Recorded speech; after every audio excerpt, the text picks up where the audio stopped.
Momo Lobo, the man-beast, a self-proclaimed god, a living myth whose name alone terrifies common men who live long enough to speak of him, opens the show without mercy. Out in Pidemoa's Antarctica, a brutal blizzard tears across the frozen land. Snow howls sideways, the cold strong enough to flay flesh from bone. Through it all, Momo Lobo moves on all fours, pacing like a wolf among wolves. He prefers this form. It is honest. It is natural. A pack runs with him, not as pets, but as companions. They move toward the scent of food. And where there is food, there is shelter. Along the way, a polar bear charges from the storm, roaring, massive, territorial. The wolves scatter. Momo Lobo does not. The bear attacks. Momo Lobo meets it head-on. The clash is violent, fast, and one-sided. He beats the life nearly out of the beast, then stops. He stands over it and stares. His yellow eye locks onto the bear's gaze, a silent warning. Do not. The bear understands. It backs away slowly, stepping aside, lowering itself, acknowledging what stands before it. Not defeat, respect.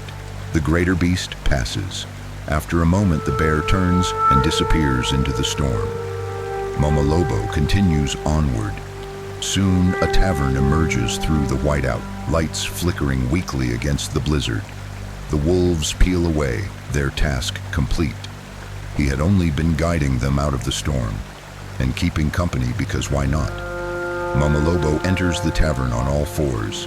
Inside, warmth, booze, jazz music, laughter, gambling, life.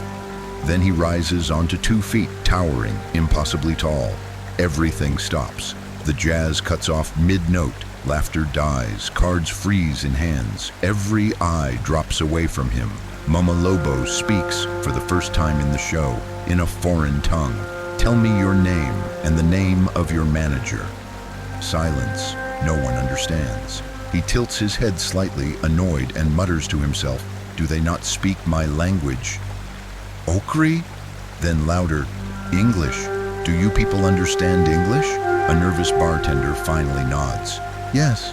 Good, Momo Lobo says flatly. Curse the new age. What is your name? Boer, the bartender answers. And the manager? He's busy, but I can get you a beer if you'd like. Momo Lobo considers this. Why not, he says.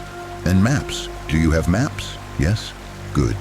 He drinks, slowly, calmly. He notices Boer trembling and looks at him. Do not be afraid, Momo Lobo says. I do not bite. A pause. Not always, anyway. Laughter would have followed in another life.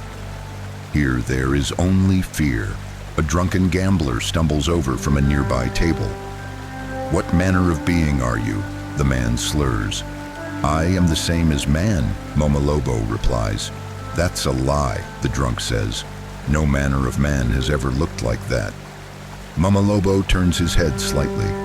No manner of man has ever looked at me like that, he says calmly, nor spoken to me with such utter disrespect, only to live another day. You ought to choose your words wisely. The drunk scoffs. I'm not afraid of you. Momo Lobo smiles faintly. Oh, but you are. In an instant, he lifts the man by the throat, holding him near the ceiling. Every manifestation of fear you can imagine, Momo Lobo growls, is embodied in me, boy. I ignore pagers from death. I bring death upon others. I was kind enough to warn you, but I see now that men remain as unhinged and disobedient as ever. Crack. The man's neck snaps. His body thuds to the floor. The tavern gasps as one, then bows its collective head.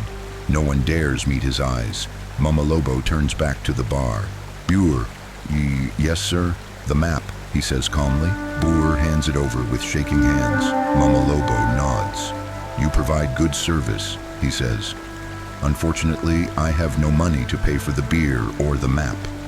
He glances at the corpse on the floor. But the kind man there, he continues, will pay for me. He drops back onto all fours, a low, subtle growl rumbling from his chest, and exits into the storm.